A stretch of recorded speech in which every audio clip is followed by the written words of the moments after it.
This is a video response to Judy on your video called Breaking News about Destiny Productions.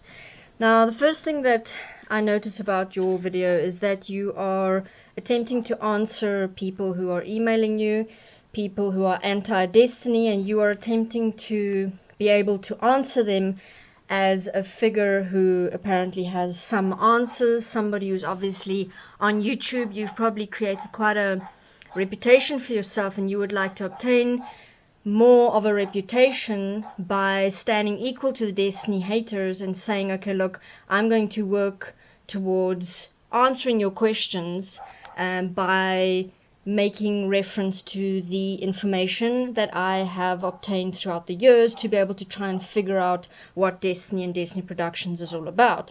So your whole video, as we noticed with all Destiny hater videos, is based on assumptions, where again every single person basically takes key pieces of information that they've learned from other Destiny haters or that they've picked up from Destiny members' blogs, and then they go and say, well, because this person does this, there must be something fishy going on, or because we cannot look into their financial records, there must be something weird going on.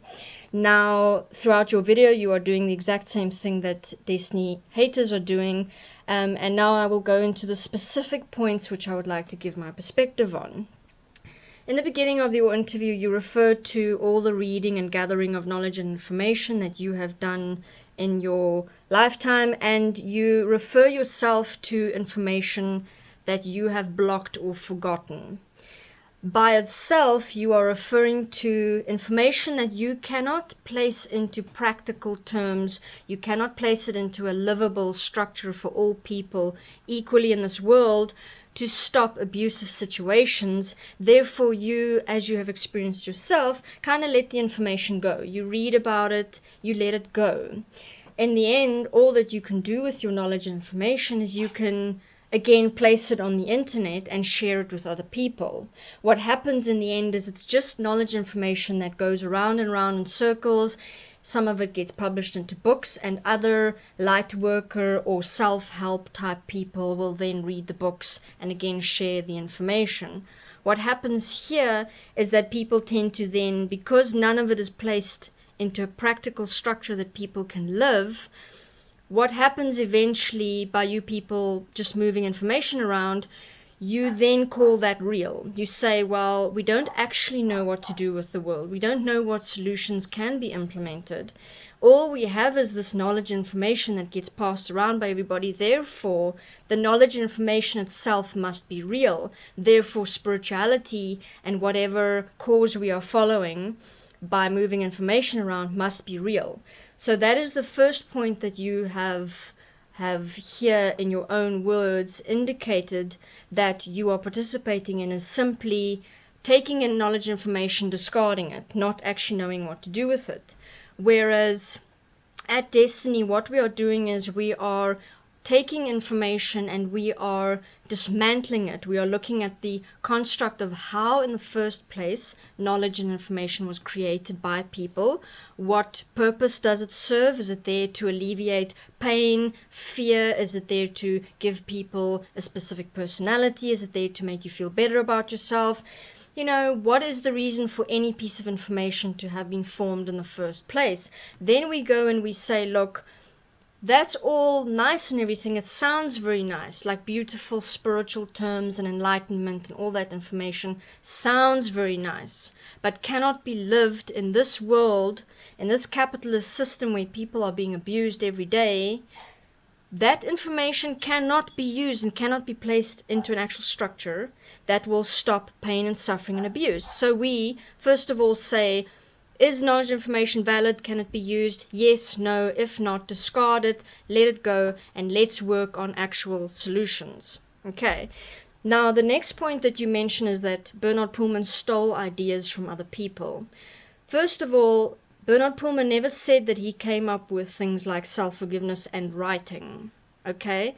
What he did say is that anything that has been termed self-forgiveness has always only been self-forgiveness within making oneself more acceptable to the system. It has always been about forgiving others. One never fully self-forgives yourself because you are always just trying to survive. So you are trying to survive within, say, for example, an abusive relationship, or within not having money, or within having to prostitute yourself for money or work a dead-end job for money. And people's experiences become what it is because of that. And then they try and apply self-forgiveness. Now, what we're saying is that let's look at changing the world system as it is, which places people in these stressful situations where you actually have no choice but to survive. At the same time, we are saying let's actually forgive self for everything that you've ever accepted about yourself, as a definition that is not equal in one to one's physical body. Here, in other words, we've accepted ourselves as a mind concept. Everything that happens in the mind, I'm powerful, I'm spiritual, I am of some higher purpose. That's everything that we've created in the mind, and through that creates separation and points of wanting to separate ourselves from other people, because what do? We eventually think we are more special, we are different.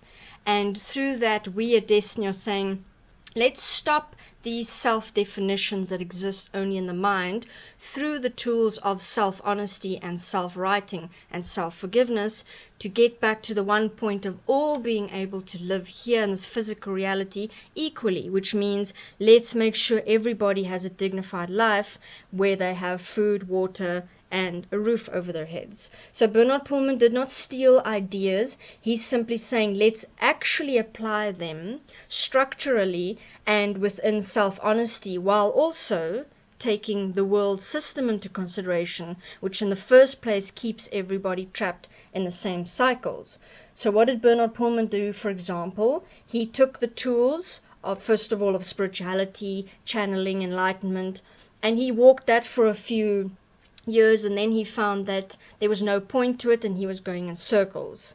Then he started in self-honesty writing out what was it that he believed and did it actually serve him, and he found no. He found spirituality and love and light and even the concept of a God that's going to take responsibility for him. He found that to be a lie. Now, when he started writing this out and started applying the actual tools of self-honesty and self-forgiveness, he then was able to communicate this to others. Hey, this was my process for 20 years. The rest of us who joined him, who also came from our different life experiences of walking spirituality and, walking through the system and seeing that something is not quite right, and as humanity we're going in circles, we then looked at what he had to say and then looked at our own life experiences and then applied the basic mathematics of common sense for ourselves and saw, but wait a minute, oh, okay, I see now that my beliefs were actually not supporting me and that what I've been doing all along is not effective. So that's my in relation to Bernard Pullman and the ideas that you say he stole.